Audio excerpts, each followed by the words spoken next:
RoboCop used to be this untouchable sci-fi royalty to me. I mean, this is the cybernetic cop who smashed into pop culture in 1987 with steel toes, cold one-liners, and that unforgettable metallic clank every time he drew his Auto 9. The original film was brutally clever and weirdly funny, but still had something to say about society and corporations. But not once did it come off as a lecture, mostly because it was directed by Paul Verhoeven, the master of satire. So, when RoboCop Prime Directives came out in 2001, I was legit hyped. It was a 4-part miniseries, not a theatrical film, and the cool part was that it tried to continue the original RoboCop timeline instead of rebooting everything from scratch. But shockingly, most casual fans barely remember, and the ones who do often bring it up with mixed feelings or a slight wince. And that's exactly what I want to talk to you guys about. How this rushed revival reached for something bigger but ended up as one of the most debated entries in the entire series. Let's dig in and find out what really happened to RoboCop Prime Directives and why it's a sore topic in RoboCop history that almost nobody brings up unless you ask. When Paul Verhoeven's RoboCop came out in 1987, it had brutal action and the sharp satire that took shots at corporate greed, media obsession, and those bleak dystopian futures, all with equal force. And no, nobody is saying it was perfect, but it certainly did leave a cultural mark. The whole idea of a robo-lawman trapped in a world rapidly losing its moral compass was instantly gripping. After that, the franchise started branching out everywhere. There were sequels, a cartoon, toys flooding store shelves, and eventually, a live-action TV series in 1994. But that show was much more mellow than the original movie. It was safe for kids and, by many accounts, missing the heart of what made RoboCop special. By the late 90s, the franchise was basically dormant. There were no big movies in sight, no major buzz, and the TV show was already years behind. A Canadian company called Fireworks Entertainment realized they still held those rights, and if they didn't use them soon, they would lose the rights. Also, how could they lose the opportunity to cash in on the RoboCop nostalgia? So they came up with a 4-part TV miniseries made for television, and that became RoboCop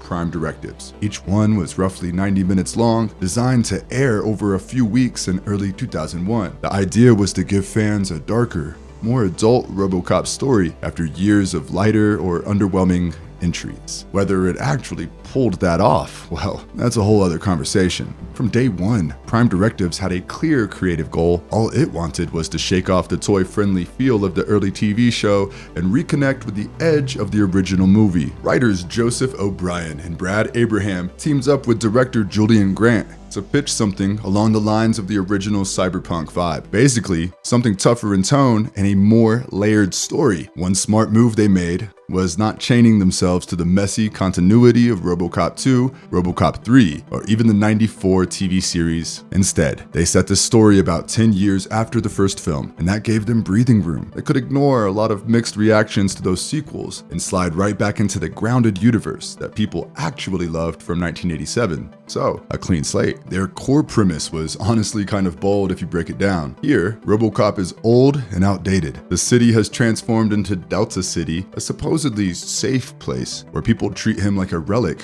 rather than a hero. The franchise hero, once feared by criminals and revered by citizens, is now just there. Instead of watching RoboCop simply shoot bad guys, we're watching him deal with obsolescence, identity issues, and a new world that doesn't quite know what to do with him anymore and has moved on without him. The pitch boiled down to a simple but strong question. What happens if Officer Murphy never really left, but society no longer sees the point of RoboCop? That's a genuinely compelling starting point, but of course, having a great idea and actually executing it well are two very different battles. This is where things became a little more real and a bit more compromised. Prime Directives wasn't a big studio blockbuster, but a made-for-TV production, shot in Canada by Fireworks Entertainment. Director Julian Grant was chosen because he was known for finishing projects on time and under budget, which tells you right away what the priorities were. This was about getting something made while the rights still existed, and not about redefining the franchise. Casting casting for RoboCop changed as well. Paige Fletcher became RoboCop this time, which already set it apart because fans were used to Peter Weller, Robert John Burke, or even Richard Eden from the '94 series. Fletcher wasn't someone deeply connected to RoboCop lore, and pre-production notes show he hadn't even watched the original films before signing on. Instead of copying Weller's slow, mechanical movements, he created his own version of how RoboCop should move and behave, based on the character's emotional direction, rather than nostalgia. Then, there were the rights issues, which meant some awkward workarounds. The production couldn't use actual footage from the original films, and fans noticed that instantly. MGM had once allowed the TV series from the 90s to use clips of Murphy's death from the first movie, so Prime Directives basically borrowed that footage, recolored it, and reused it in the episode Resurrection. It's honestly a clever hack, but it also shows how limited the production was compared to a real movie. So, you have a story that wants to be big and serious, but you're making it with a tight TV budget, strict schedules, and creative hacks, instead of having full access to the cinematic history that made RoboCop authentic. Even before you get into the plot, you can already sense the tension between ambition and reality, and it only gets bigger once we talk about the story itself. Prime Directives isn't just 4 episodes, but one long story chopped into 4 feature-length parts, each about 90 minutes. The first chapter, named Dark Justice, sets the mood right away. Delta City sells itself as the safest place on Earth, but crime slowly creeps back in. The city runs on propaganda more than actual safety. RoboCop, meanwhile, is outdated, and people don't cheer him anymore. John T. Cable, Murphy's old partner from before he became RoboCop, enters the scene and now serves as a high-ranking security commander inside OCP's system. Their reunion is rough because Murphy isn't just meeting an old friend, but he is confronting a piece of his past life he lost. At the same time, shady executives inside OCP begin hushed political moves that put both of them in the crosshairs. In the second part, titled Meltdown, Cable dies and is killed at the hand of his own ex-wife, Sarah Cable, who's also an OCP executive. Then OCP does what OCP always does, and they weaponize tragedy. Cable comes back as RoboCable, a new cyborg built specifically to take RoboCop down. Now Murphy suddenly faces his best friend turned corporate weapon. On top of that, his own body starts breaking down. His systems glitch, his reflexes slow, and his memories haunt him. For once, RoboCop actually feels human, which is unusual for an action icon who normally exists in permanent hero mode. But you know what? All that is actually best described in one of the comics that basically shows Old Man RoboCop. You may want to check that out. We even explored that on the channel. In the third part, Resurrection, David Kadick makes an appearance as a disgraced OCP scientist. His big plan revolves around Legion, a biotech virus that can infect both humans and computers. Yes, both. RoboCable falls under Kadick's control through a pain-inducing chip, which forces him into the role of enforcer. The threat escalates, and what started as city corruption suddenly turns into world-level danger, which is a massive leap for something made on a TV budget. The final chapter, Crash and Burn, ties everything together. OCP is nearly bankrupt and desperate, so it bets everything on Saint, an artificial intelligence meant to run the entire city. Kadick and RoboCable attempt to infect Saint with Legion, which could spread digital chaos worldwide. RoboCop teams up with a group of tech thieves and Murphy's now grown son. Yes, Murphy has a son here, and that father-son angle adds emotional grounding amid all the cyber madness. The finale wraps with Murphy's RoboCop recommitting to his original Prime Directives: serve the public trust, protect the innocent,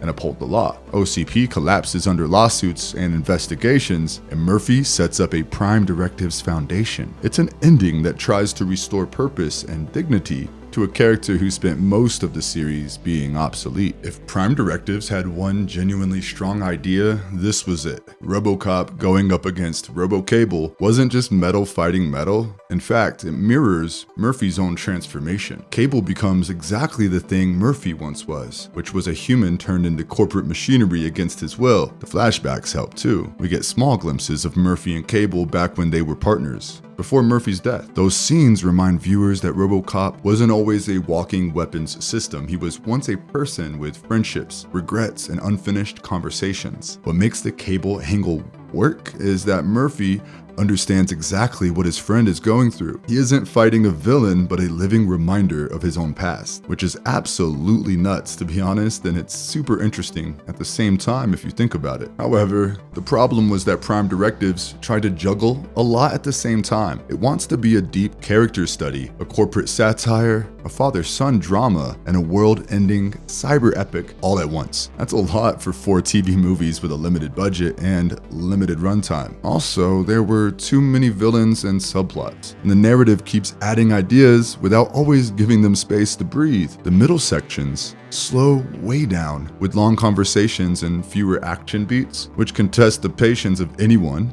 who showed up expecting RoboCop's usual intensity. The reactions from fans were divided. While a chunk of viewers appreciated the ambitious and dramatic themes, others felt the series lost the razor-sharp satire that made the 1987 film so special. Instead of focused social commentary, parts of it came across like a cyber soap opera. The concepts are big, sometimes really big, but the production scale doesn't always match those ideas. None of this comes from a lack of effort, and the intention behind it is honestly admirable, but the execution turns uneven, and you can almost sense the creative passion locking horns with practical limits every step of the way. Now, let's be real here for a second. RoboCop as a character lives and dies by presentation. The suit, the weight, the way he walks, the mechanical way he turns his head. All of that sells the illusion. The moment those elements were a little off, the whole thing started to wobble. Instead of a massive, sprawling city, it often appears like the same few industrial buildings shot from different angles. You start recognizing hallways, which is never a great sign for world building. The visual effects are very early 2000s TV-like. The CGI explosions, holograms, and digital overlays already looked dated back then, and the time hasn't been kind to them. You can tell the creators wanted scale, but the tools and the budget rarely matched that ambition. Then comes the suit. Paige Fletcher's RoboCop armor looks bulkier, but less imposing than earlier versions. Fletcher himself appears shorter inside it, which changes RoboCop's overall silhouette. In the original film, RoboCop felt like an unstoppable walking tank. Here, he often comes across more like a heavily armored officer who can still be knocked around. And that's not a good thing because emotionally, that vulnerability works sometimes. But visually, though, it takes away some of the intimidation fans expect. The action scenes, too, drew flack for the same reason. RoboCop gets shot, overpowered, and outmaneuvered more often than people are used to. Instead of an unstoppable force, he sometimes resembles an underdog trying to survive. For viewers who grew up watching the 1987 RoboCop and his brutal dominance, that change was pretty jarring. That said, it's not all flat. We see a brutal laser trap that severs legs, a few practical car stunts, and flashes of graphic violence that briefly echo the original movie's tone. You catch glimpses of what the series wanted to be, and then the illusion slips again, while the next scene drops you back into another dim warehouse hallway. Well, it was good while it lasted. The reaction to Prime Directives pretty much lies in that mixed to negative zone, with a small but very vocal group that still jumps in to defend it as underrated. If you look at IMDb, it hovers around a 4.6 out of 10 with a few thousand votes. I mean, it's not universally hated, but it's definitely not loved either. People remember it, but not always fondly, and the complaints are pretty consistent too. The production was weak, and the acting quality varies from scene to scene. The tone couldn't pick a lane. One minute, it was a tough cyber drama, the next a cheesy melodrama. The pacing didn't help the case either. All in all, Prime Directives rubs the fans the wrong way, but there's another side to it. Some viewers genuinely like the extra character depth, especially with Murphy, Cable, and Murphy's son. They appreciate that the series at least tries to tackle bigger ideas like corporate collapse, AI control, identity loss, and even father-son reconciliation. Others enjoy it for completely different reasons. The exaggerated villains, the over-the-top sci-fi elements, and the sheer earnestness of it all. For them, the series comes in the so bad it's actually fun category instead of pure failure. And if you are anything like me, if you skim Reddit threads or old fan forums, the split is very much real. One group dismisses it as a low-budget blunder, that never truly captures RoboCop's essence. The other says otherwise. Yeah, it's flawed, but ambitious and oddly sincere. The funny part is that both sides usually agree on one thing, that no matter how you put it, Prime Directives never really achieves the sharp satire or cultural impact of the original 1987 film. So that's that. In the end, Prime Directives and RoboCop history is like a forgotten side road you barely notice. It's not completely broken, but it definitely does not lead you to a scenic, beautiful route either. Still, if you decide to take that detour and see where it goes, it's strangely fascinating. It's messy and sometimes awkward. No second thoughts about it, but worth it? It's for you to decide.